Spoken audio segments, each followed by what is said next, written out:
برعاية أبوية من دولة رئيس مجلس الوزراء الأستاذ المهندس محمد الشاع السوداني المحترم، وبتوجيه وإشراف مباشر من قبل معالي وزير الشباب والرياضة الأستاذ أحمد المبرقع. اليوم حضرنا مهرجان الإبداع لشبابنا، مهرجان المواهب الشبابية للفنون.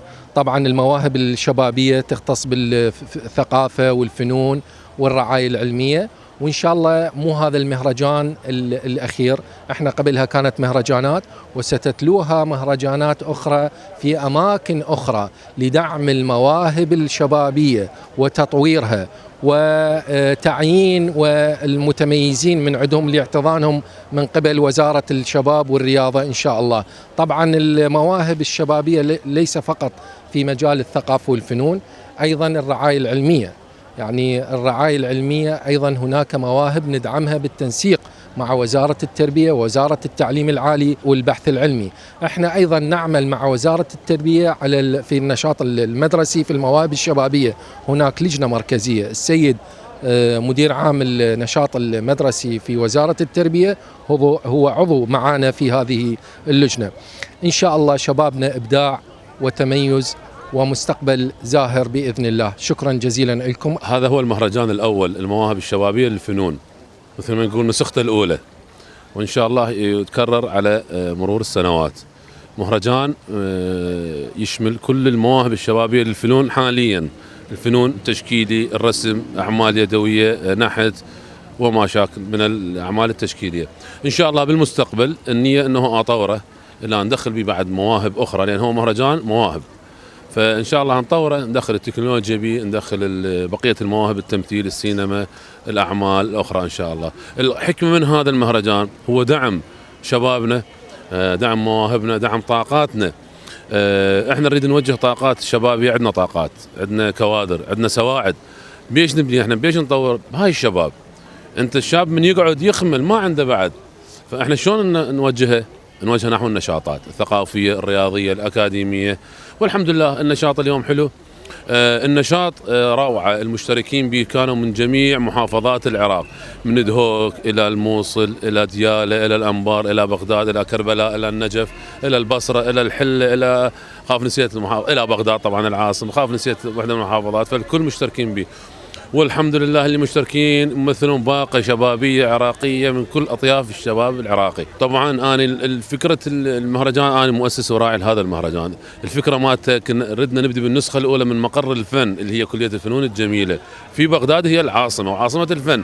فإن شاء الله النسخة الأخرى راح أختار يا أما محافظة أو مكان ثاني ارتبها، بس ان شاء الله كل نسخه في محافظه وفي مكان جديد. طبعا كلش اشكر استاذ عمار جواد على هاي المبادره الحلوه. صراحه ما تخيلت هالقد جايين عدد من الناس، كلش هواي فنانين جايين اكثر من المحافظه. الفنون ما شاء الله كلها زينه، واحده احسن من الثانيه، واكو منافسه حلوه بيناتنا. وكلش هواي اتمنى انه العمل على هيك مهرجانات يظل قائم، يعني هذا اكبر تشجيع ان احنا كفنانين. لا، المشاركه الثانيه. أول مرة شاركت بمهرجان قبل تقريبا أسبوع، هذا المهرجان الثاني. هم مهرجان يعني لا بأس به، بس هذا المهرجان أنا أعتبره أقوى لأنه هو خصصه للفنون الجميلة. ذاك كان جامع بين عرض الأزياء وبين الفنون، يعني ما كان التركيز علينا 100%، هذا التركيز علينا أكثر كان. طبعا كل شوي، وبالإضافة إلى الفنانين كانوا أكثر، يعني اختصاصات أكثر.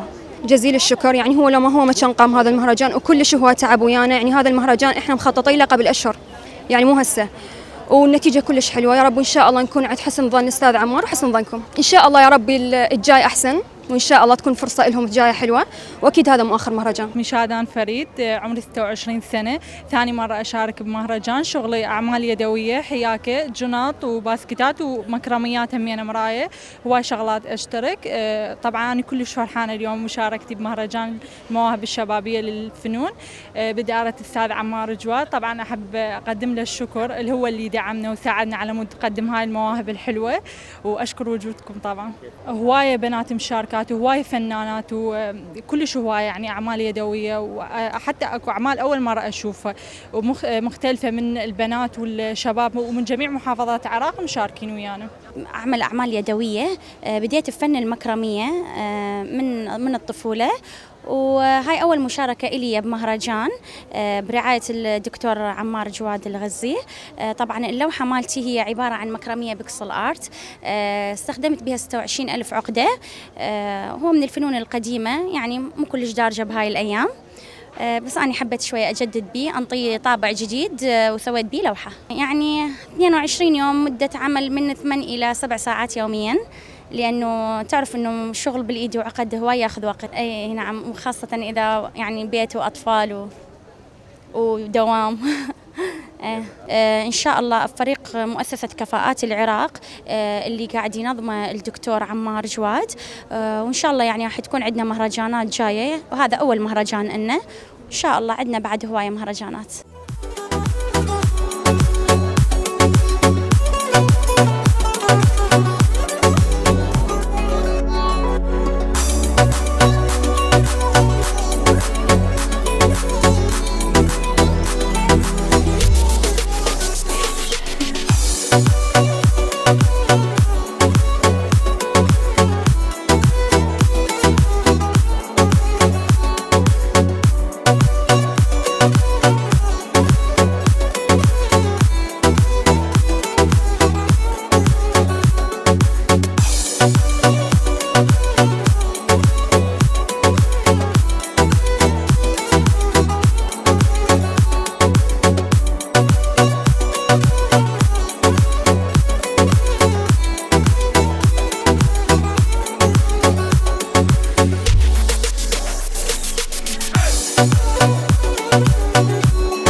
منة الله عقيل، طالبة مرحلة ثانية بكلية الفنون الجميلة.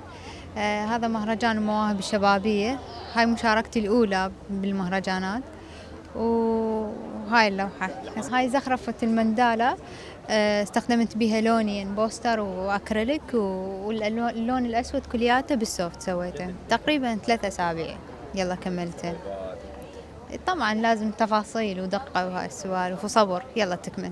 اي طبعا، وخلي يشاركون الطلاب وكل الناس اللي عندها مواهب، لا يقولون ماكو دعم وهاي السوالف. خلي يشاركون بالمواهب بالمهرجانات اللي سووها أهلية، يعني مو إلا حكومية. وهاي طبعا هو كل شخص عنده موهبة، يعني مو لأنني هواية. طبعا انطرح موضوع بالانستا منشور بأستاذ عمار دعم المواهب الشبابية.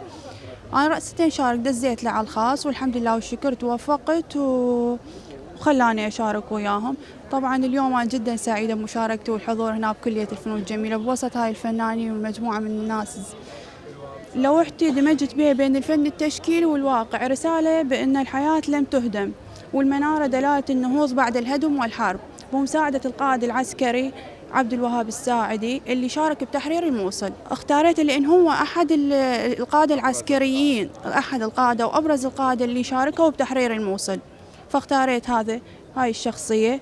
اختاريت الموصل هنا المنارة وهنا التخريب والدمار اللي صار بالموصل. هي طبعا المشاركة الأولى اللي هي أطلقها أن الأستاذ الدكتور عمار الله يوفقه، شاركت الحمد لله والشكر. والله الحمد لله والشكر، مجموعة هي كلش كبيرة وكل المحافظات من الشمال للجنوب كلها مشاركة، حتى ذوي الاحتياجات الخاصة كانوا هنا ويا المشاركين. وباقي الأعمال يدوية، يعني مو بس رسم. إن شاء الله هذا الشيء كلش حلو اللي يدعم الطاقات الشبابية اللي ما حد يعرفها، اللي مدفونة بالبيت. اليوم مهرجان المواهب الشبابية في كلية الفنون الجميلة جامعة بغداد، اللي ضم أكثر من 160 شاب وشابة، وبحضور الأستاذ جعفر الونان أمين عام القناة العراقية، وبحضور منظمات المجتمع المدني اليوم في جامعة بغداد.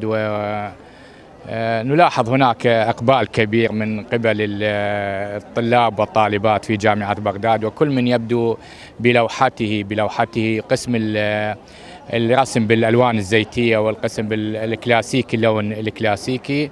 وأنا سعيد جدا بقدومي من محافظة الأنبار ولدعوتي إلى هكذا مهرجان، وإن شاء الله سوف تستمر المهرجانات في الأيام القادمة إن شاء الله. وشكرا لكم. حضرنا هذا المهرجان من دعوة من الأستاذ رئيس الوزراء محمد الشياع السوداني، ولبينا الدعوة، وكان مهرجان كلش عظيم ورائع وأكثر من رائع، لكونه المشتركين به من ذو الاحتياجات الخاصة، أهل المواهب، وما شاء الله الشباب وطاقاتهم كلها اللي عارضيها بهذا المهرجان. بس نتمنى من رئيس الوزراء، ونتمنى من كل الوزراء ومن كل حتى الشعب العراقي يكونون داعمين لهاي المواهب، وبالأخص لذو الاحتياجات الخاصة، لكونهم رغم كل حالتهم دا تطلع منهم هاي المواهب. وما نريد يعني صراحة ندفن هاي المواهب، نريد ندمجهم بالمجتمع العراقي، وما شاء الله عليهم على هيك مواهب، ونريد ندعمهم ونتمنى لهم التوفيق، وإن شاء الله نشوفهم فنانين داخل وخارج العراق. اسمي زهراء أسامة محمد، إحدى مشاركات في مهرجان المواهب الشبابية في كلية الفنون الجميلة، ومشاركت برسمات. رسمت هاي اللوحة بغدادية، أنا تعبر عن حضارة يعني بغداد، أي الرسمة الأولى. وكان عندي من قبل إنه واهس للرسم، بس ما سنحت لي الفرصة إنه أقدم أعمالي، بس مهرجان أستاذ عمار هو اللي شفته وسنحت لي الفرصة إنه أقدم أعمالي به.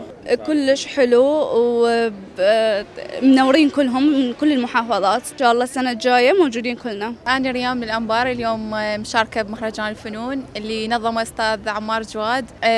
فرصة كلش حلوة، مو بس المحافظة الأنبار، بغداد وكل المحافظات، فكانت فرصة كلش حلوة إنه خلانا جروب واحد، صرنا عائلة واحدة، كان يوم كلش حلو وتونسنا. أهم شيء مشاركة هواي مهرجانات ومعارض، فهذا المهرجان مميز لأنه أول مرة أشوف صديقاتي اللي تعرفت عليهم، وشاركت اليوم بلوحة تشكيلية حب في جحيم الأفاعي. طبعا يجنن، كل شيء اليوم مميز ونرجع نشكر الأستاذ عمار على كل شيء سواه اليوم. إن شاء الله نتمنى كل سنة نجي نشارك هنا. دكتورة غسق من محافظة بابل، شاركت اليوم مهرجان المواهب الفنية ويا الأستاذ عمار. هاي أول مشاركة لي بمهرجان، لأنه يعني صار لي فترة كلش بسيطة يعني بالرسم، أو اكتشفت أنه أنا أرسم، فحبيت أشارك حتى أدعم بنتي رسامة. هذا رسمها اليوم ما حاضرة يعني لأنه عندها امتحانات، وأشكر دكتور عمار.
you.